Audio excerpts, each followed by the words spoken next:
Assalamualaikum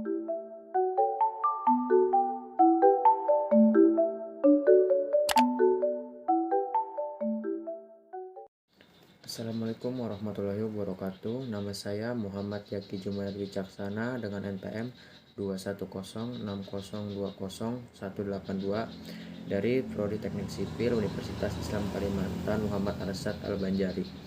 Pada kesempatan kali ini saya akan menjelaskan sejarah komputer. Dosen pengampu saya yaitu Bapak Adi Surya, STMT. Sejarah komputer dan perkembangannya. Sejak dahulu, proses pengolahan data telah dilakukan oleh manusia.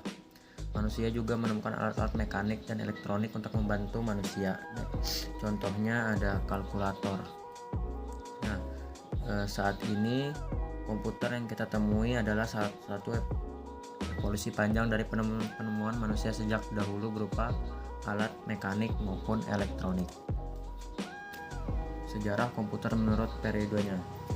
Pertama, alat hitung tradisional dan kalkulator mekanik. Selanjutnya komputer generasi pertama, komputer generasi kedua, ketiga, keempat, dan komputer generasi kelima.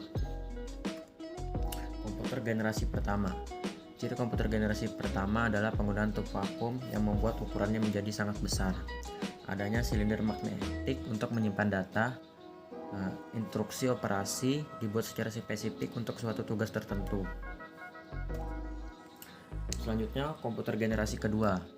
Pada awal 1960-an mulai bermunculan komputer generasi kedua yang sukses di bidang bisnis, universitas, dan pemerintahan. Komputer ini merupakan komputer yang sepenuhnya menggunakan transistor. Mereka juga menggunakan komponen yang dapat diasosiasikan dengan komputer pada saat ini, yaitu printer, penyimpanan dalam disket, memori, sistem, dan operasi program.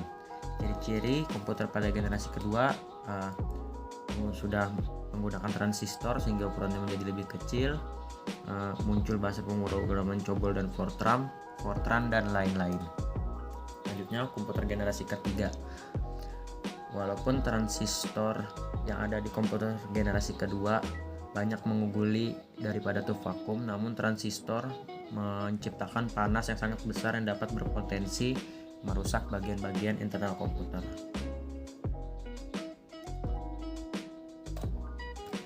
Ini ciri-ciri pada komputer pada generasi ketiga, penggunaan IC atau Integrated Circuit dan ditemukannya sistem operasi. Komputer generasi keempat 1979 sampai sekarang. Setelah IC, tujuan pengembangan menjadi lebih jelas, mengecilkan ukuran sirkuit dan komponen-komponen elektrik. Large Scale Integration atau LSI dapat membuat ratusan komponen dalam sebuah chip. Pada tahun 1980, Very Large Scale Integration atau PLC membuat ribuan komponen dalam sebuah chip tunggal. Ultra Large Scale Integration atau ULC meningkatkan jumlah tersebut menjadi jutaan. Kemampuan untuk memasang sedemikian banyak komponen dalam suatu keping yang berukuran setengah keping uang logam mendorong turunnya harga dan ukuran komputer. Hal tersebut juga meningkatkan daya kerja, efisiensi, dan keterandalan komputer. Chip Intel 4004 yang dibuat pada tahun 1971 membuat kemajuan pada IC dengan meletakkan seluruh komponen dari sebuah komputer dalam sebuah chip yang sangat kecil. Pada tahun 1981, IBM memperkenalkan penggunaan PC atau personal komputer untuk penggunaan di rumah, kantor, dan sekolah. Jumlah PC yang digunakan melonjak dari 2 juta di tahun 1981 menjadi 5,5 juta di tahun 1982 dan 10 tahun kemudian menjadi 65 juta PC digunakan.